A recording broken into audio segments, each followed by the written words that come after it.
ತಮಿಳುನಾಡಿನ ನೂತನ ಮುಖ್ಯಮಂತ್ರಿ ವಿಜಯ್ಗೆ ಇವತ್ತು ನಿರ್ಣಾಯಕ ದಿನ. ಯಾಕಂತ ಹೇಳಿದ್ರೆ ಇವತ್ತು ಬಹುಮತ ಸಾಬೀತುಪಡಿಸಬೇಕು. ಹೀಗಾಗಿ ತಮಿಳುನಾಡು ವಿಧಾನಸಭೆಯಲ್ಲಿ ಇವತ್ತು ಬಲಾಬಲದ ಪರೀಕ್ಷೆ ಜೋರಾಗಿರುತ್ತೆ. ತಮಿಳುನಾಡು ಸಿಎಂ ವಿಜಯ್ಗೆ ಇವತ್ತು ನಿರ್ಣಾಯಕ ದಿನ. ಇವತ್ತು ಬಹುಮತ ಸಾಬೀತುಪಡಿಸಬೇಕಿದೆ ಮುಖ್ಯಮಂತ್ರಿ ವಿಜಯ್. ತಮಿಳುನಾಡು ವಿಧಾನಸಭೆಯಲ್ಲಿ ಇವತ್ತು ಬಲಾಬಲದ ಪರೀಕ್ಷೆ ಇರುತ್ತೆ. ಬೆಳಗ್ಗೆ 9:30ರಿಂದ ಆರಂಭ ಆಗುತ್ತೆ ವಿಧಾನಸಭೆ ಅಧಿವೇಶನ. ಬಹುಮತಕ್ಕೆ ಅಗತ್ಯ ಇರುವಂತಹ ಶಾಸಕರನ್ನ ಸಿಎಂ ವಿಜಯ್ ಹೊಂದಿದ್ದಾರೆ.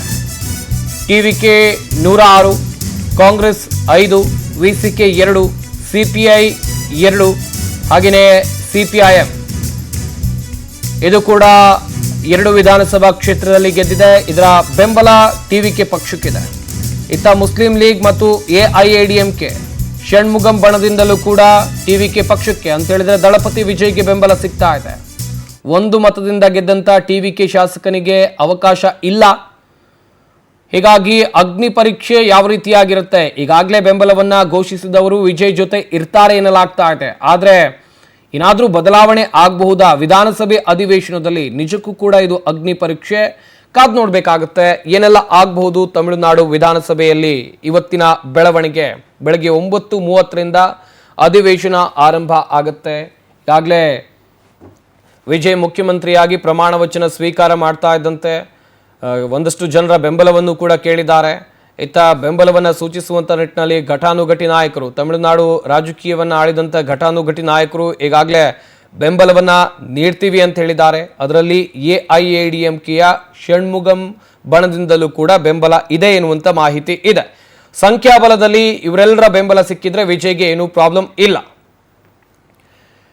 ಈ ಬಗ್ಗೆ ಇನ್ನಷ್ಟು ಮಾಹಿತಿಯನ್ನು ಕೊಡ್ತಾರೆ ನಮ್ಮ ಪ್ರತಿನಿಧಿ ಶಶಿಧರ್. ನ್ಯೂಸ್ ಡೆಸ್ಕ್ನಿಂದ ನೇರ ಸಂಪರ್ಕದಲ್ಲಿ ಜಾಯ್ನ್ ಆಗ್ತಾ ಇದ್ದಾರೆ. ಶಶಿಧರ್, ನಿಜಕ್ಕೂ ಕೂಡ ದಳಪತಿ ವಿಜಯ್ಗೆ ಇವತ್ತು ವಿಧಾನಸಭೆಯಲ್ಲಿ ಅಗ್ನಿ ಪರೀಕ್ಷೆ ಇದೆ. ಇದನ್ನ ಹೇಗೆ ಪಾಸ್ ಮಾಡಬಹುದು, ಅವರು ಯಾವ ರೀತಿಯಾಗಿ ಇರಬಹುದು? ಸಂಪತ್ತು, ತಮಿಳುನಾಡಿನಲ್ಲಿ ನಡೆದಂಥ ಘಟನೆ ಇಡೀ ದೇಶದ ರಾಜಕಾರಣವೇ ತಿರುಗಿ ನೋಡುವಂಥ ಘಟನೆ ನಡೆದಿತ್ತು. ಯಾಕಂತಂದರೆ ವಿಜಯ್ ಅವರು ಇಷ್ಟೊಂದು ದೊಡ್ಡ ಮಟ್ಟದಲ್ಲಿ ಪಕ್ಷವನ್ನು ಸಂಘಟನೆ ಮಾಡಿ ಇಷ್ಟೊಂದು ಮಟ್ಟಕ್ಕೆ ಅಧಿಕಾರಕ್ಕೆ ಬರ್ತಾರೆ ಅಂತ ಯಾರೂ ಕೂಡ ಊಹೆ ಕೂಡ ಮಾಡಿಲ್ಲ. ಹೀಗಾಗಿ ಅಷ್ಟೊಂದು ದೊಡ್ಡ ಮಟ್ಟದಲ್ಲಿ ಸಂಖ್ಯಾಬಲ ಒಂದೇ ಅಧಿಕಾರಕ್ಕೆ ಬಂದರೂ ಕೂಡ ಎಲ್ಲೋ ನಟ ವಿಜಯ್ಗೆ ಮುಖ್ಯಮಂತ್ರಿ ಸ್ಥಾನವನ್ನು ಉಳಿಸ್ಕೊಳ್ಳೋದಕ್ಕೆ ಒಂದಷ್ಟು ಅಭದ್ರತೆ ಕೂಡ ಕಾಣ್ತಾ ಇದೆ. ಯಾಕಂದರೆ ಟಿವಿಕೆ ಪಕ್ಷದಿಂದ ಅವರಿಗೆ ಅಧಿಕಾರಕ್ಕೆ ಬಂದಿರೋದು ಕೇವಲ 107 ಶಾಸಕರು ಮಾತ್ರ. ಆದರೆ ತಮಿಳುನಾಡಿನಲ್ಲಿ ಅಧಿಕಾರದ ಚುಕ್ಕಾಣಿಯನ್ನ ಹಿಡಿಬೇಕಾದ್ರೆ 118 ಸ್ಥಾನ ಬೇಕಾಗಿತ್ತು. ಇದೇ ಕಾರಣಕ್ಕಾಗಿ ಸಾಕಷ್ಟು ಸರ್ಕಸ್ ಅನ್ನ ಮಾಡಿದ್ರು. ಎಐಸಿಸಿ ಅಧ್ಯಕ್ಷರಾದ ಮಲ್ಲಿಕಾರ್ಜುನ ಖರ್ಗೆ ಅವರು ಮತ್ತೆ ರಾಹುಲ್ ಗಾಂಧಿ ಅವರು ಕೂಡ ಸ್ವತಃ ಅವರೇ ಮುಂದೆ ನಿಂತು ಅವರ ಏನು ಕಾಂಗ್ರೆಸ್ ಇಂದ ಗೆದ್ದಂತ 5 ಶಾಸಕರನ್ನ ಬೆಂಬಲವನ್ನ ಟಿವಿಕೆಗೆ ಕೊಟ್ಟರು. ಅದ್ರ ಜೊತೆ ಮುಸ್ಲಿಂ ಲೀಗ್ ಅವರು ಇಬ್ಬರು 2 ಸ್ಥಾನವನ್ನು ಕೂಡ ಬೆಂಬಲವನ್ನು ಕೂಡ ಕೊಟ್ಟಿದ್ರು.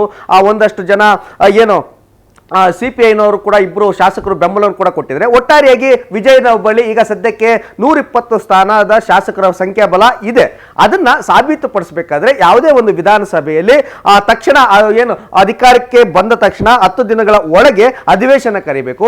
ಅಧಿವೇಶನ ಕರೆದಂತ ಸಂದರ್ಭದಲ್ಲಿ ಅವರಿಗೆ 118 ಜನ ಸಂಖ್ಯಾಬಲವನ್ನು ತೋರಿಸ್ತೇವೆ ಅಂತ ರಾಜ್ಯಪಾಲರ ಮುಂದೆ ಒಂದು ಅರ್ಜಿಯನ್ನು ಸಲ್ಲಿಸಿರ್ತಾರೋ ಒಂದು ಸಂದರ್ಭವನ್ನ ಇಲ್ಲಿ ಸಾಕ್ಷಿ ಸಮೇತ ಕೈ ಎತ್ತುವ ಮುಖಾಂತರ ಮತಯಾಚನೆ ಮಾಡುವ ಮುಖಾಂತರ ವಿಧಾನಸಭೆಯಲ್ಲಿ ಸಾಬೀತುಪಡಿಸುವಂತ ಅಗ್ನಿ ಪರೀಕ್ಷೆ ಇದಾಗಿದೆ. ಇದೇ ಕಾರಣಕ್ಕಾಗಿ ಇವತ್ತು ನಟ ವಿಜಯ್ ಅವರು ವಿಧಾನಸಭೆಯೊಳಗೆ ತಮ್ಮ ಜೊತೆ ನಿಲ್ಲುವಂತ ಏನ್ ಶಾಸಕರ ಸಂಖ್ಯಾಬಲವನ್ನ ಇವತ್ತು ಖಾತ್ರಿಪಡಿಸುವಂತ ಅಗ್ನಿ ಪರೀಕ್ಷೆ.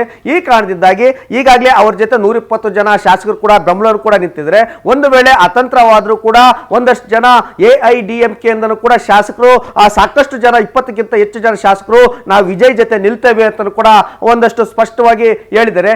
ಯಾಕೆ ಅಂತಂದ್ರೆ ಬಿಜೆಪಿ ಜೊತೆ ಹೋದ್ರೆ ಮೈತ್ರಿಯನ್ನ ಮಾಡಿಕೊಂಡ್ರೆ ತಮಿಳುನಾಡು ರಾಜಕಾರಣದಲ್ಲಿ ಜನ ಅಲ್ಲಿ ಒಪ್ಪೋದಿಲ್ಲ.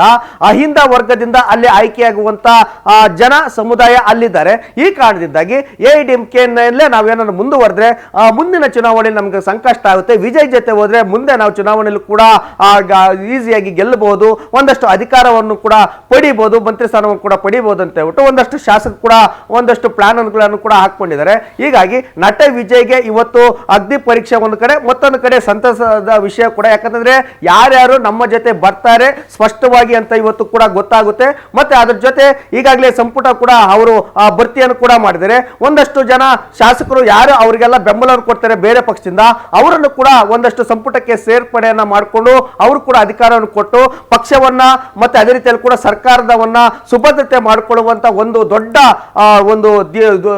ಒಂದು ಶುಭ ಸುದ್ದಿ ಅಂತ ಕೂಡ ವಿಜಯ್ಗೆ ಹೇಳ್ಬೋದಾಗಿದೆ. ಸಂಪತ್ತು, ಥ್ಯಾಂಕ್ ಯು ಶಶಿಧರ್ ತಮ್ಮ ಡೀಟೇಲ್ಸ್ಗಾಗಿ.